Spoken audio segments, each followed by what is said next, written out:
দর্শক মণ্ডলী, শুভেচ্ছা আমন্ত্রণ মানবজমিনের নিয়মিত আয়োজন নিউজ অ্যান্ড ভিউজ অনুষ্ঠানে।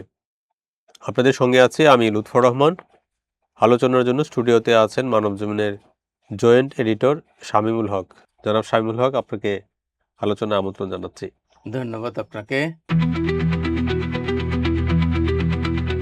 দর্শক, এই সপ্তাহে মন্ত্রিসভায় নতুন ৫ জন যুক্ত হয়েছেন এবং একজনের পদোন্নতি হয়েছে।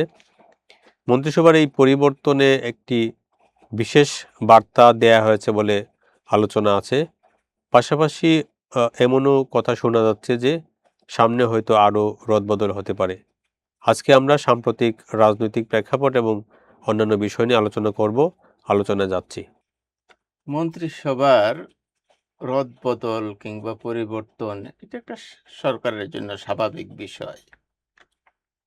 আমরা ইতিমধ্যে আলোচনা করেছি যে বিশাল একটা ৬০ সদস্যের একটা মন্ত্রিসভা, উপদেষ্টা সহ। উপদেষ্টা সহ সব মিলিয়ে। তো এটা কিন্তু ক্রস করেছে। তো জনগণ দেখবে, মানুষ দেখবে যে এত বিশাল একটা মন্ত্রিসভা তারা কি করছে দেশের জন্য। অর্জনটা কি সরকারের? ৬ মাসে কি অর্জন করার কথা ছিল? কতটুকু পেরেছে? তো ব্যক্তিগত পর্যায়ে বলতে গেলে সরকারের ৬ মাসে আরো অনেক কিছু করার দরকার ছিল। তারপরও মনে হয় যেন সরকার ধীরে চলনীতিতে চলছে। বিশেষ করে আইন শৃঙ্খলা পরিস্থিতির কথা যদি আমরা বলি, সারা দেশেই আইন শৃঙ্খলা পরিস্থিতি অবনতি হচ্ছে। এটা একটা দিক। প্রশাসন, পুলিশ প্রশাসন এখনো মনে হয় যে অ্যাক্টিভ হয়নি পুরোপুরি। সিভিল যে প্রশাসন সেখানেও অনেকটা দুর্বলতা কাজ করছে। আপনি গত সপ্তাহে যদি দেখেন ব্রাহ্মণবাড়িয়া, তারপর ময়মনসিংহ, আরেকটা কোন জেলা কিশোরগঞ্জ। গতকালকে আমরা দেখলাম যে রংপুরে একটা হত্যাকাণ্ডের ঘটনা, একই পরিবারের ৪ জনকে। না, আমি যেটা বলতে চাচ্ছিলাম যে এই যে সাংস্কৃতিক অনুষ্ঠানগুলো যে বন্ধ হয়ে গেল, এটা কিন্তু ভালো দিক না। রংপুরের কথায় আসছেন এক পরিবারের ৪ জন। পুলিশের তথ্য অনুযায়ী মাদকাসক্ত তারা। ছাদের উপরে ওই যারা খুন হলো তাদের বাড়ির ছাদের উপরে তারা নেশা পান করছিল। বাড়ির কর্তা উপরে গেলেন, তাকে হত্যা করা হলো। একে, একে ৪ জনকে, ছোট্ট শিশুকে হত্যা করা হলো। একটা নির্মম একটা ঘটনা। এটা পুলিশের ভাষ্য। এর বাইরেও কিন্তু আরো নানা ধরনের আলোচনা আছে এখন। আসলে ফাইনালি তদন্তের পরে জানা যাবে আসলে কি কারণে এই হত্যাকাণ্ড ঘটেছে। আরেকটা বিষয় যেটা মন্ত্রিসভা নিয়ে আমরা আলোচনা করছিলাম, যে মন্ত্রিসভা কিন্তু আমাদের বাংলাদেশের যতগুলো মন্ত্রিসভা হয়েছে এর মধ্যে এটা তৃতীয় বৃহত্তম মন্ত্রিসভা। উপদেষ্টা সহ ৬০ জনেরও বেশি মন্ত্রিসভা এবং এর বাইরে উপদেষ্টা যারা আছেন তাদের সংখ্যা। তো সংখ্যা বেশি, কিন্তু অনেক জায়গায় দেখা যাচ্ছে যে একই মন্ত্রণালয়ে ২ জন বা ৩ জন মন্ত্রীও আছেন, প্রতিমন্ত্রী মন্ত্রী। আবার একজনে হাতে ২ বা একাধিক বা ৩টি মন্ত্রণালয়। মন্ত্রণালয়, এরকম মন্ত্রণালয়ের দায়িত্ব আছে। তো অনেকে বলছেন যে এটা আসলে মানে এই জায়গায় ভারসাম্যটা ওইভাবে হয়নি। মানে কেউ হয়তো ৩টা মন্ত্রণালয়ের দায়িত্ব পালন করছেন, আবার একটা মন্ত্রণালয়ে ৩ জন আছেন। গুরুত্ব বিবেচনায় কম বেশি হতে পারে, কিন্তু অনেকে এটার আবার সমালোচনা করছেন যে সেটা হয়তো ঠিকমতো মানে ভারসাম্যটা হয় নাই। এটা সমালোচনাটা আসলে হচ্ছে। আপনি বাসে চড়েন, ট্রেনে চড়েন, যেখানে জানি এই বিষয় নিয়ে আলোচনা হচ্ছে। আপনি যে বিষয়টা উত্থাপন করলেন, একজনের হাতে ৩ টা মন্ত্রণালয় কিংবা ২ টা মন্ত্রণালয়, আবার এক মন্ত্রণালয়ে ৩ জন। কিন্তু রেজাল্টটা কি আসছে? জনগণ কিংবা মানুষ দেখবে, দেশবাসী দেখবে যে রেজাল্টটা আমরা কি পাচ্ছি। কিন্তু রেজাল্টের ক্ষেত্রে আশানুরূপ কিছু হচ্ছে যে সেটা বলা যাবে না। যতটুকু আমরা আশা করেছিলাম সেটা যাবে না। যেমন স্থানীয় সরকার মন্ত্রণালয়ে ছিলেন প্রেসিডেন্ট, যিনি বর্তমান প্রেসিডেন্ট। সে জায়গায় ডক্টর আব্দুল মঈন খানকে আনা হয়েছে। এটা একটা ভালো দিক। কিন্তু এত মন্ত্রিসভা, তারপরে আবার উপদেষ্টা, সব মিলিয়ে আমার কাছে মনে হচ্ছে এত বড় মন্ত্রিসভাটা তাদের নির্দিষ্ট লক্ষ্য বাস্তবায়ন করতে ব্যর্থ হচ্ছে। আরেকটা বিষয় যেটা বলা হচ্ছে যে মানে মন্ত্রিসভার যে পরিবর্তন সেটা একটা বিশেষ বার্তা, যেহেতু সরকার 6 মাস পার করেছে, মন্ত্রীদেরও কিন্তু একটা মূল্যায়ন হয়েছে কারা কি করছেন। তো এই পরিবর্তনের মাধ্যমেও একটা বার্তা দেয়া হচ্ছে যারা কাজ করছেন, যারা দায়িত্বে আছেন।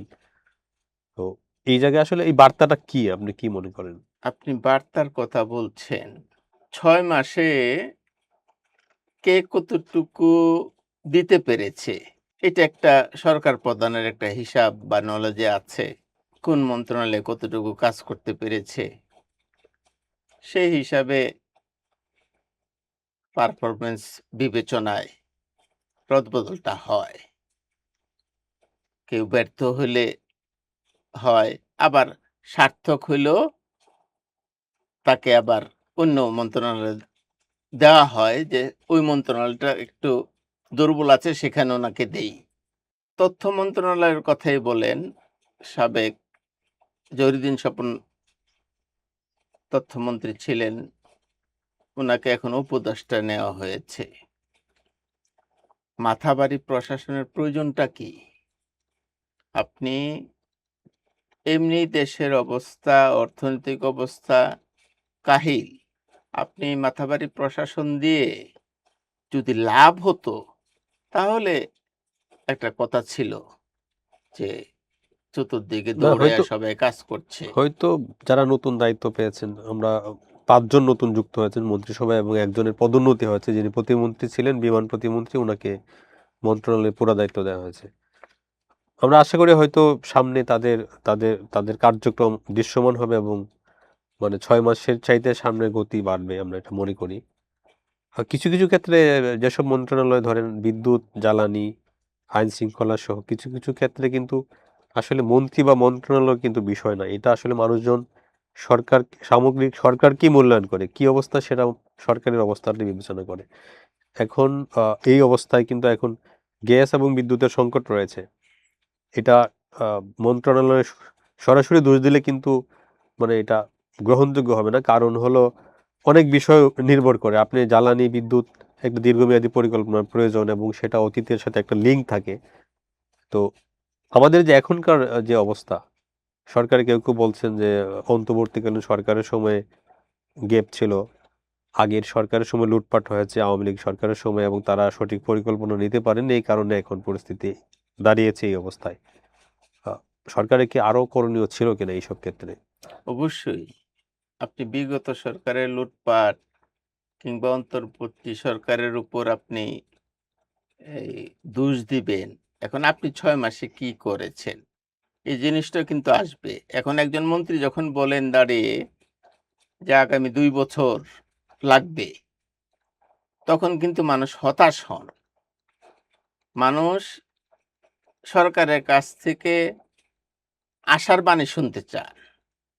কিন্তু এই আশার বাণীটা সরকার দিতে পারছে না। এবং প্রকাশ্যে এইভাবে কথা বলাটাও আমার কাছে মোটেই শোভনীয় মনে হয় না। হ্যাঁ, কাজ করছে, যে এলএনজি টার্মিনালের কাজ করছে, গ্যাস কিছু কিছু জায়গাতে এখন পাচ্ছে। কলকারখানা একটা পর্যায়ে বন্ধ হয়ে গিয়েছিল, কিছু কিছু চালু হচ্ছে। সরকার তো কাজ করতে চায়। কিন্তু সংকট যে জায়গায় সেটা হলো সরকার আমদানি করবে, গ্যাস আমদানি করতে হয়, তরল জ্বালানির। জ্বালানি তেল বা যেগুলো আমদানি করতে হয় সেটার পিছনে কিন্তু অর্থ খরচ করতে হয়।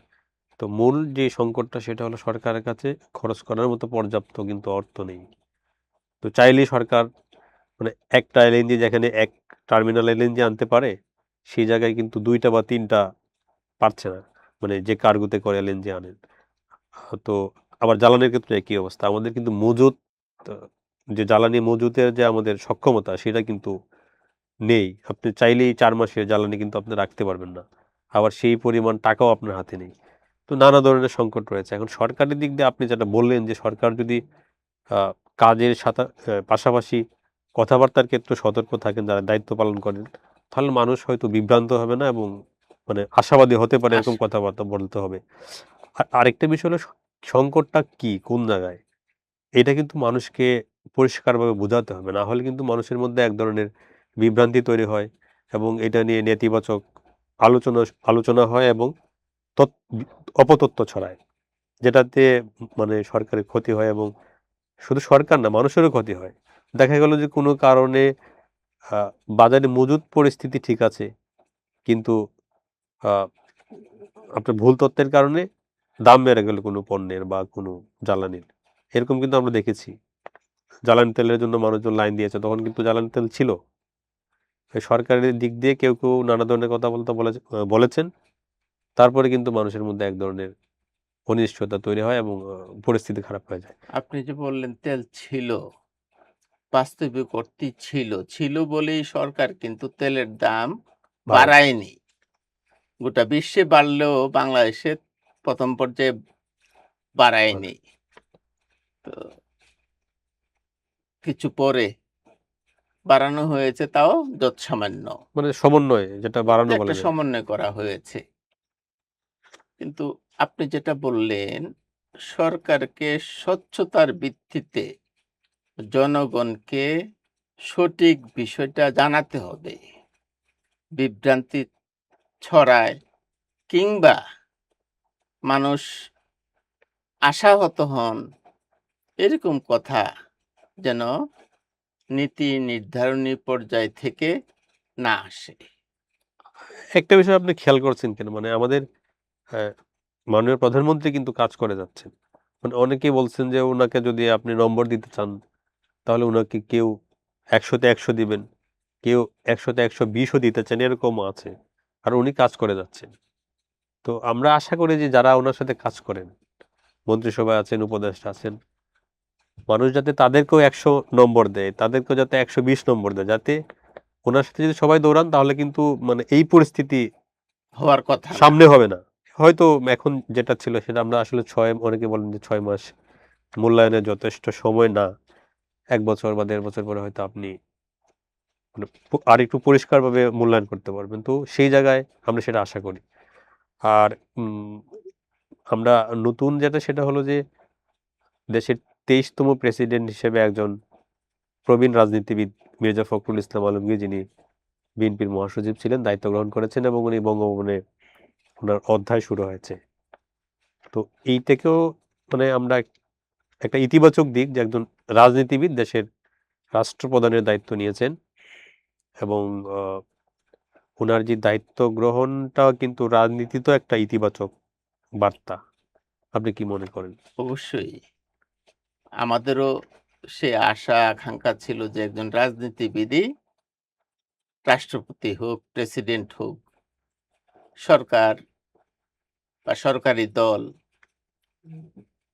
তাদের পুর খাওয়া রাজনীতিবিদ জনাব মির্জা ফখরুল ইসলাম আলমগীরকে বাছাই করেছেন, নির্বাচিত করেছেন। উনাকে আমরা শুভেচ্ছা জানাই এবং এটা আশা করি সরকার এবং রাষ্ট্রপ্রধান ২ টা